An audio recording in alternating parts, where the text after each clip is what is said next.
skladbu venovanú Peugeotu 408 som zložil tak, že som si zapísal ich názov 408 do gitarovej tablatúry a tá ma inšpirovala k vytvoreniu tejto skladby. Zahraj si ju aj ty. 408, je to veľmi jednoduché. Štvorka je štvrtá poloha, 0 je prázdna struna a 8 je 8. poloha. A z tohto je vytvorená skladba 408.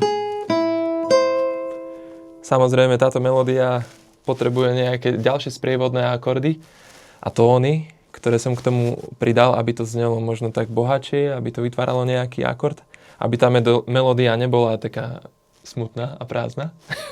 Tak som k tomu priložil ďalšie tóny a vznikol z toho akord E-dur,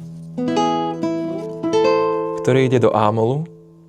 A potom, aby sme to nejako zakončili, tak je tam G-dur, F-dur a zase E-dur. A vlastne v tom je skrytá tá melódia.